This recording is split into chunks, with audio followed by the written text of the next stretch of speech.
Hello and namaste everyone. This is Aman Shukla welcoming on this great platform of the Crack JEE and NEET and online learning platform. So आज हमारे इस series में जुड़ चुके हैं one of a student जिनका life full of motivation रहा, जिनकी सेक्रीफाइसेस, जिनका स्ट्रगल आज हर एक स्टूडेंट के लिए एक मोटिवेशन है। आज हमारे साथ जुड़ चुके हैं Saurabh from Bihar who got admission in AIIMS Guwahati. उनका जो लाइफ रहा है फुल ऑफ डेडिकेशन रहा है, डिटर्मिनेशन रहा है, किस तरीके से उनकी सेक्रीफाइसेस ने आज उन्हें एम्स तक पहुंचाया है। आज की इस वीडियो में हम यही सब डिस्कस करेंगे। उनकी स्ट्रेटजी क्या रही एग्जाम के दौरान, उनके फ्रेंड्स कैसे रहे और इस समय वो कॉलेज में क्या कर रहे हैं। Before proceeding ahead I would like to tell about this great platform की जो हमारा क्रैक जेईई एंड नीट है, इसकी जो एप्लीकेशन है उस पर अच्छे टीचर्स आपको पढ़ा रहे हैं, टेस्ट सीरीजेस हैं, आप चाहें तो उसे एक्सेस कर सकते हैं। हमारी वेबसाइट पे भी बहुत सारे मटेरियल अवेलेबल हैं, फ्री ऑफ कॉस्ट हैं, बहुत सारे स्टडी मटेरियल्स हैं जो आप रेलिवेंट हैं टोटली, आप चाहें तो वहां से पढ़ सके हैं।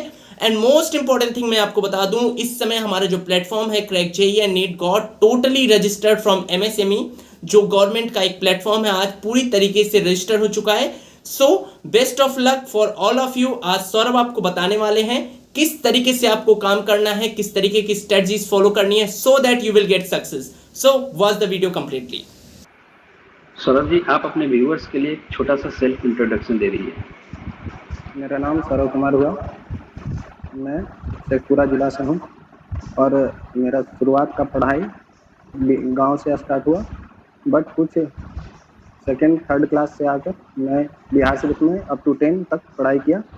देन आफ्टर पटना में मैं मार्गदर्शन से कोचिंग किया और 2020 में मेरा सिलेक्शन हुआ एम्स गुवाहाटी। यहाँ PMCH भी बिहार का मिल रहा था, बट मैंने एम्स गुवाहाटी प्रेफर किया। जी बिल्कुल, आप सौरभ जी एक ट्रू एग्जाम्पल हैं हमारे स्टूडेंट के लिए, जिन्होंने एक अच्छे से स्ट्रगल करते हुए अपनी पढ़ाई को कंप्लीट करा। एक छोटे से स्कूल से आते हुए आपने एक इतने बड़े इंस्टीट्यूशन में आज आप अपना एडमिशन करवा पाए, तो आप एक ट्रू मोटिवेशन है। तो आप कुछ ऐसा बताइए, जब आप कोचिंग लेते वक्त आपके दिमाग में कौन कौन सी ऐसी बातें आ रही थी, या फिर कुछ ऐसे स्ट्रेटजी को क्या फॉलो करना चाहिए हमारे स्टूडेंट्स को जो उनको सक्सेस दिलाने में मदद करे, जो वो भी अपने स्ट्रेटजी को फॉलो करे, तो वो क्या फॉलो करना चाहिए उनको? देखिए, फर्स्ट ऑफ ऑल बात यही होती है कि स्ट्रेटजी आप जितने आप सक्सेस आदमी से मिलिएगा, हर एक का अपना अपना स्ट्रेटजी होता है। प्राइमरी चीज़ यही होता है। तो लोग करता क्या है, पहला चीज़ यही होता है कि आप जहाँ से भी आप नॉलेज ले रहे हैं उस पर 100% विश्वास होना चाहिए कि ये जो दे रहा है मेरे लिए सफिशिएंट कंटेंट होगा।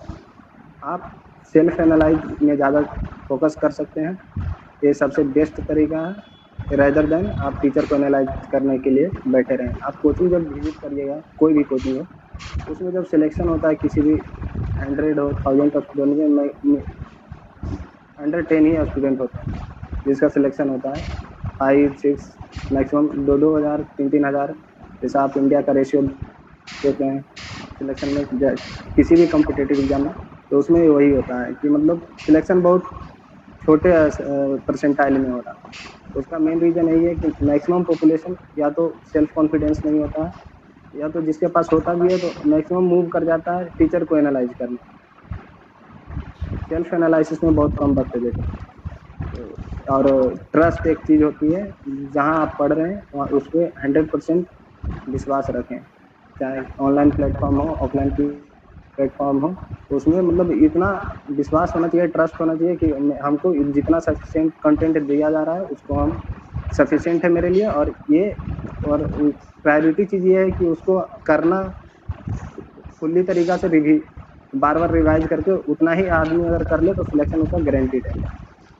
बिल्कुल, काफ़ी इम्पॉर्टेंट पॉइंट आपने बताया कि आपको आपकी प्रिपरेशन के दौरान आपको हर स्टेज पे आपको सेल्फ एनालाइज करना होगा खुद को कि आप कहाँ स्टैंड कर रहे हैं। अगर आपने किसी कोचिंग इंस्टीट्यूट या फिर किसी भी इंस्टीट्यूट को अगर आपने ज्वाइन करा है, तो वहाँ पे आप ट्रस्ट रखिए। आपको ये चीज़ होनी चाहिए कि मुझे जो भी चीज़ें प्रोवाइड कराई जा रही है मैं इसमें अच्छा कर सकता हूँ। आपको मटेरियल्स पे ट्रस्ट होना चाहिए, रेदर अगर वो रेलिवेंट मटेरियल है तो फिर आगे का प्रोसेस अमन सर बताएंगे। तो सबसे पहले आपको सौरभ बहुत बहुत कॉन्ग्रेचुलेशंस, आप वन ऑफ द प्रीमियर में आपको एडमिशन मिला। तो इसके लिए सबसे पहले मैं आपसे ये जानना चाहूँगा कि बिकॉज आप मेडिकल एंट्रेंस में आपने इतना बढ़िया परफॉर्मेंस दिया, तो I think it is quite tough to get such a great marks in the NEET examination. तो आपने क्या स्ट्रेटजी फॉलो की और क्या सजेशंस आपके रहेंगे स्टूडेंट्स के लिए जो 2022 का एग्जाम देने वाले हैं या 2021 का एग्जाम देने वाले हैं, कि किस तरीके से वो पढ़ाई करें कि अच्छे से अच्छे कॉलेज में उनका एडमिशन हो सके? जहाँ तक बात रही पढ़ाई का और क्या फॉलो करना चाहिए, तो इसमें आप अगर 2010 से पहले जाते हैं तो वहाँ पे देखिएगा कि आउट ऑफ एनसीईआरटी क्वेश्चन बहुत आते थे। आउट ऑफ एनसीईआरटी नहीं कर सकते क्योंकि बिहाइंड 2010 जो एनसीईआरटी थी उसमें बहुत सारा चीज़ इंक्लूडेड था, वही क्वेश्चन आता है आज भी। लेकिन अब एनसीईआरटी धीरे धीरे शॉर्ट कंसंट्रेट होते जा रहा है, कुछ खास मतलब रिड्यूस किया है बहुत सा पोर्शन उसका। तो इसलिए आज का क्वेश्चन एक आध दो आ जाता है पुराने एनसीईआरटी से, तो लोग कहता है आउट ऑफ सिलेबस है। इसके चलते में लोग अलग अलग बुक पे प्रीफर करना स्टार्ट कर देते हैं, ये गलत चीज़ें हैं। एनसीईआरटी इज़ द मतलब एक कह सकते हैं कि गुरु मंत्र है नीट के लिए। मतलब बायोलॉजी हो, केमिस्ट्री हो, यहाँ तक कि फिजिक्स भी हो, खासकर मॉडर्न फिजिक्स एनसीईआरटी से आगे एक भी चीज़ नहीं मूव करता। एनसीईआरटी का कंसेप्ट याद होना चाहिए। और इधर केमिस्ट्री और रहा बात बायोलॉजी का, तो उसमें आजकल जो ट्रेंड आ रहा है 2016 के ऑनवर्ड, एनसीईआरटी से एक भी क्वेश्चन बाहर नहीं जा रहा। उससे पहले एक दो क्वेश्चन आता था, लेकिन ऐसा नहीं कि एनसीईआरटी के बाहर पुराने एनसीईआरटी से आते थे, ये नहीं कि एनसीईआरटी के बाहर से आते थे। बिल्कुल सही। एनसीईआरटी मतलब थॉरोली जितना बार एनसीईआरटी आप रिवाइज कर सकते हैं, उसको जितना अच्छा से कॉन्सेप्चुअली अंडरस्टैंड कर सकते हैं, वो आपके लिए बेनिफिशियल होगा और इंटर रिलेशन बेस्ट होगा। और इससे ज़्यादा कुछ करने का ज़रूरत होता नहीं है। बिल्कुल बिल्कुल, बिकॉज आप एक one of the premier institute में आपका एडमिशन हुआ है, तो आपने खुद ही बता दिया कि एनसीईआरटी इज मस्ट। आप कोई भी बुक सॉल्व कर रहे हो, कुछ भी कर रहे हो, उसका जो रूट है वो एनसीईआरटी ही है। अगर हम बायोलॉजी की बात करें, फिजिक्स केमिस्ट्री को छोड़ भी दें, तो most of the question of biology मेरे ख्याल से एनसीईआरटी से ही आते हैं। मोस्ट ऑफ नहीं, आउट ऑफ 90 86 87 मतलब एनसीईआरटी से ही होते हैं। और जो 2-3 क्वेश्चन बाय द वे आ भी गया बाहर से, तो बाहर से होते नहीं है, वो सिर्फ आपके मेंटल डिस्टॉर्शन के लिए होते हैं, ताकि आप वहाँ पे जाके फंस जाए साइकोलॉजिकली और नॉलेज वाइज और आपका प्रेजेंस ऑफ माइंड। वहाँ पे जो ऑप्शन होते हैं वो एनसीईआरटी से ही होते हैं, जो ट्रू वाले ऑप्शन हो गए, बस ऑप्शन में आउट ऑफ एनसीईआरटी जाते हैं और कुछ ओके। तो यहाँ पे देखना बहुत मस्ट होता है। तो एनसीईआरटी से बाहर ऑप्शन आपका सही नहीं जाएगा, सिर्फ ऑप्शन एक आध दो बाहर से देते हैं आउट ऑफ एनसीईआरटी, सिर्फ आपका मेंटल डिस्टॉर्शन करने के लिए। तो ऑप्शन एलिमिनेशन से वो सब क्वेश्चन बन जाते हैं, एक भी क्वेश्चन एनसीईआरटी के बाहर नहीं होते। यानी कि कंफर्म हो चुका है कि हम केवल डिस्ट्रैक्ट होते हैं बुक्स को लेकर, मोटी मोटी बुक्स पढ़ते हैं। मेडिकल एस्पिरेंट्स तो खासकर जेई में मैंने देखा है थोड़ा कम किताबें भी पढ़ते हैं लोग, बट मेडिकल्स में मोटी मोटी किताबें पढ़ते हैं। तो बिल्कुल डिस्ट्रैक्ट आपको नहीं होना है। You have only one thing जो सीबीएसई ने डिजाइन कर दिया है, एनसीईआरटी बुक। आपको फुल्ली फोकस्ड रहना है, जो भी कंटेंट उसमें गिवन है उसी से आना है, बाकी कहीं से नहीं आना है। तो मूव करते हैं नेक्स्ट क्वेश्चन पे। जैसे कि जानते हैं आप एक मेडिकल कॉलेज में है, एम्स, जिसका खुद ही में अपने आप में बहुत बड़ा नाम है, all India institute of medical sciences. तो आपकी कॉलेज लाइफ कैसी रही? क्योंकि मैं इंजीनियरिंग स्टूडेंट हूँ, तो मैंने तो कॉलेज अभी देखा ही नहीं है, मैं भी फर्स्ट ईयर में हूँ। तो क्या आपका भी सेम कंडीशन है या आपने कुछ अलग तरीके से उसे देखा है? और फ्रेंड्स आपको कैसे वहाँ पर मिले? जैसा कि रहा कॉलेज लाइफ का बात, तो मैं एम्स इसलिए प्रीफर किया क्योंकि कोविड-19 पेंडेमिक एक तो बहुत बड़ा रीजन होता है। नेशनल इंस्टीट्यूट एम्स होने के कारण उसमें किसी भी तरह का आपको एक तरह से कह सकते हैं कॉलेज अपना जितना भी दिक्कत होती है कॉलेज अथॉरिटी बियर करती है। स्टूडेंट को ऐसा कुछ फेस करने को मिलता नहीं है। जैसे मेरा कॉलेज न्यू कॉलेज होने की वजह से लोग प्रीफर नहीं कर रहे थे एम्स गुवाहाटी। हालांकि मेरे को इतना भरोसा था कि मतलब नेशनल कॉलेज होने के कारण नेशनल गवर्नमेंट की कभी फंडिंग रुकती नहीं है, इस कारण से वहाँ तो ठीक है। अपना इंस्टीट्यूट अभी मतलब हॉस्टल या जहाँ कह सकते हैं पढ़ाई स्टडी के लिए अपना स्टडी हॉल नहीं है। एम्स गुवाहाटी का जो गुवाहाटी मेडिकल कॉलेज है उसी का प्रोवाइड किया हुआ है कैंपस है अभी तत्काल, बट 2022 में कंप्लीट कैंपस फॉर्मेशन हो जाएगा और हॉस्टल भी। जैसा कि स्टेट कॉलेज अभी चला नहीं है, कभी एक तरह से कह सकते हैं 1 महीना के आसपास ऑफलाइन क्लास चला, बट मेरा टिल पिछले मंथ तक ऑफलाइन ही क्लास चला था और शायद इस लास्ट वीक से स्टार्ट भी हो जाएगा ऑफलाइन क्लास। ओके, फिर से एंजॉय करेंगे कोविड लाइफ, अच्छी लाइफ को। तो आपको फ्रेंड्स के बारे में क्या लगता है, आपने कैसे फ्रेंड्स वहां पे पाए, और कैसे आपके अभी तक के जर्नी में कैसे फ्रेंड्स रहे जो आपको मोटिवेट करते रहे? रही बात कॉम्पिटिटिव टाइम में, फ्रेंड्स एक तरह से कह सकते हैं एक आध मतलब हद तक एक तरह से कह सकते हैं कि कुछ ही ऐसे होते हैं कि आपको पॉजिटिव प्रोग्रेस तो देने के लिए आपको प्रोत्साहित करेंगे, बट जैसे ही आप उसको टैकल करना स्टार्ट करेंगे तो फिर आपको फिर वही नेगेटिव इफेक्ट देना स्टार्ट करेंगे। तो आप एक तरह से यही कह सकते हैं, दोस्ती करिए बट आप इस बात को संभाल कर रहिए हमेशा आफ्टर कॉलेज लाइफ, या जैसे ही कॉलेज लाइफ में एंटर कर जाते हैं या प्रिपरेशन टाइम में, कि आपको 100% ऐसा कोई नहीं होता है जो कि मतलब आपको तरक्की करता देखना चाहता है।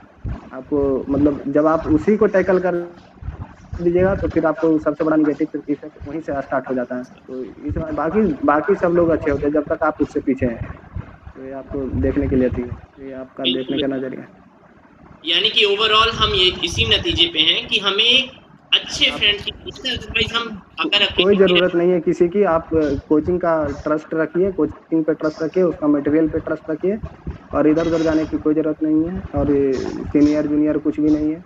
हाँ, थोड़ा टाइम पास करने के लिए आप बात कर सकते हैं 10-15 मिनट, लेकिन उसकी सलाह टीचर लोग बहुत अच्छे देते हैं, उसमें कोई कमी नहीं होती, चाहे किसी भी इंस्टीट्यूट का हो, online platform offline platform enough होता है। ओके, तो सौरभ ऑल द बेस्ट, आप आगे भी जाते रहिए। तो मयंक सर प्लीज आप सो जैसा कि आपने कुछ काफ़ी इंपॉर्टेंट पॉइंट्स बताए कि अगर आपके क्वेश्चंस जो पहले भी आते थे, जो लोग बोल देते थे कि आउट ऑफ द सीबीएसई मतलब आउट ऑफ द एनसीईआरटी आ रहे हैं, तो आउट ऑफ द एनसीईआरटी नहीं, वो ओल्ड एनसीईआरटी से आते थे। तो ओल्ड एनसीईआरटी में जब चेंजेस हुई, उसके बाद फिर से नई एनसीईआरटी आई, और उसके बाद से अभी तक हम लोग देख रहे हैं कि आपका 99% वेटेज आपके पास रहता ही है एनसीईआरटी से। तो बच्चे इधर उधर ना जाएं, और कोचिंग वाले भी, सारे कोचिंग वाले आपको सही नहीं बताते। कभी कभी आपके उनकी टेस्ट जो होते हैं आपको डिमोरलाइज करने के लिए वो टेस्ट कंडक्ट कराते हैं, या फिर जो कंपटीशन, कोचिंग कंपटीशन जब होने लगता है तो फिर वो कोचिंग्स के आप अगर दूसरे कोचिंग के अटेम्प्ट करने लग जाओगे तो फिर आपकी मोरल ही डाउन होगी। तो सौरभ सर, आपसे एक चीज जानना चाहेंगे कि कुछ ऐसे फाइनल की पॉइंट्स बता दीजिए। जैसे कि मेरे पास एक दो डाउट्स आ रहे थे बायो के स्टूडेंट्स के, कि उनको एनिमल किंगडम के अंदर एग्जाम्पल्स याद करने में बहुत परेशानी होती है, क्योंकि उसमें शायद बहुत ज्यादा एग्जाम्पल्स होते हैं, आप लोग रिलेट कर पा रहे होंगे बायोलॉजी के अंदर। तो वो लोग पूछना चाह रहे थे कि अगर हम इसे कैसे याद करें एनिमल किंगडम के अंदर, या फिर कुछ फाइनल की पॉइंट्स जो उन्हें नीट के अंदर या फिर जेई में भी वो हेल्प करेंगे, क्योंकि आपने एक रिनॉन इंस्टीट्यूट में एडमिशन लिया है, तो आप कुछ उसके बारे में बता दें। रही बात एग्जाम्पल की, तो एग्जाम्पल बायोलॉजी के अप टू 12th जितना भी पढ़ने को है, उसमें से लगभग आप कह सकते हैं 98% 99% आपके इन्वायरमेंट में मिल जाएंगे। उसको ऑब्जर्व करना होगा आपको। जैसे बात रही आर्थ्रोपोडा की, तो वहाँ जॉइंटेड लेग दिया है तो ठीक है, वहाँ तक आप ठीक मान सकते हैं। लेकिन आप जैसे ही फील्ड में विजिट में कहीं जाए, अगर आप गाँव से बिलोंग करते हैं तो आपके लिए ईजी हो जाएगा, ग्रास हॉपर देखते हैं फील्ड में, या फिर किसी भी तरह का इंसेक्ट आपको मिल जाएगा जब आप अच्छे से विजिट करिएगा तो आपके आसपास में हर बार मिलते रहता है। अगर आप बात करते हैं जैसे आप घर के अंदर ही हैं तो लिजार्ड मिल रहा है, वाल लिजार्ड है, तो आप हर जगह से ऑब्जर्वेशन एक बहुत बड़ा रोल करता है आपको कॉन्फिडेंस देने में। चाहे आप किसी भी चीज़, डाइजेस्टिव सिस्टम को ऑब्जर्वेशन कर सकते हैं, रिस्पिरेटरी सिस्टम को ऑब्जर्व कर सकते हैं, वेंट्रोलेटरल कैसे है, एंटेरियो पोस्टेरियर कैसे लंग्स को एक्सपेंशन हो रहा है, थोरेसिक कैविटी का एक्सपेंशन और वॉल्यूम डिक्रीज, ताकि एयर इन और आउट हो सकता है। तो ये सब आपको ऑब्जर्वेशन पे डिपेंड करता है। और जैसे कि आप कह सकते हैं मोलस्का में भी आप देख सकते हैं कि स्नेल्स आपके आँख के सामने होते हैं, तो स्टारफिश आप नाम सुने हुए होते हैं। तो सिर्फ आपका एक मानसिक तरीका से आप खुद मान लिए रहते हैं कि हमको याद नहीं है, और कुछ भी नहीं है। आप मैमल की बात करें तो मैमल भी आपके सामने है, रेप्टाइल्स आपके सामने हैं, उधर का बस सारा हो गया। उसके बाद इधर अगर आप करते हैं तो किसी का एक तरह से कह सकते हैं डायरिया होता ही है, डायरिया में भी राउंड बर्म, प्लेटियल मेंथिस, ये सब का आप देख सकते हैं रोल। तो ये सब आप जो डेली लाइफ फेस करते हैं उसको मैक्सिमम ऑब्जर्व करिए, याद करने में बहुत ईजी है। जी बिल्कुल, काफ़ी अच्छे तरीके से आपने एक्सप्लेन करा इस टॉपिक को, और मैं आशा करता हूँ कि सारे स्टूडेंट्स को क्लियर भी हो गया होगा ये चीज़। तो अब एक छोटा सा कुछ ऐसे ही out of the question part, कि आप अपने कॉलेज के कुछ फनीएस्ट मोमेंट, या फिर अभी तक आपके कुछ जो कॉलेज में फनीएस्ट मोमेंट हुआ होगा जो अभी कॉलेज लाइफ में, कुछ अगर वैसा है तो आप अगर शेयर करना चाहें हमारे व्यूअर्स के साथ।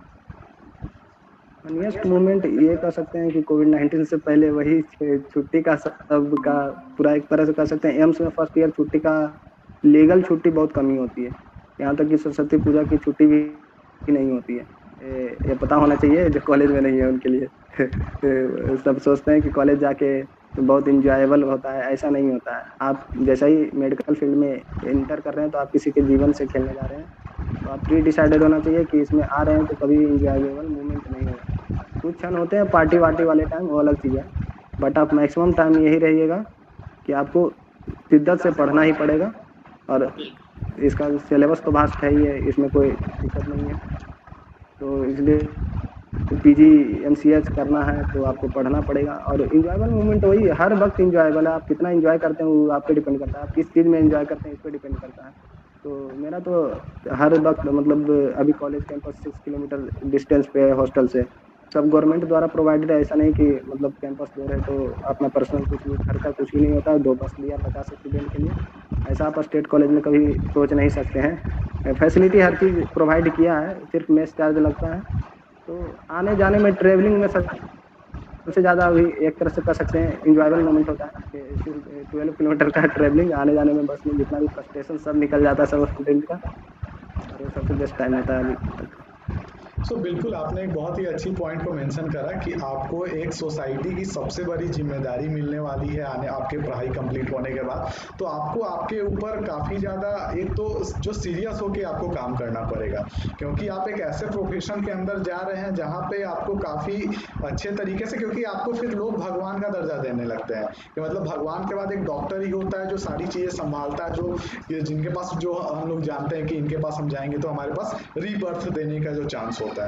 तो काफ़ी अच्छा लगा आप सभी से बात कर आज, और हमारे व्यूवर्स को काफ़ी ज़्यादा इन्फॉर्मेशन मिली होंगी इस रिगार्डिंग, और फिर से हम लोग जुड़े रहेंगे आगे के और भी बातों को लिए और जो भी हमारे पास होगा। तो आप सभी का हमारे साथ जुड़ने के लिए बहुत बहुत धन्यवाद।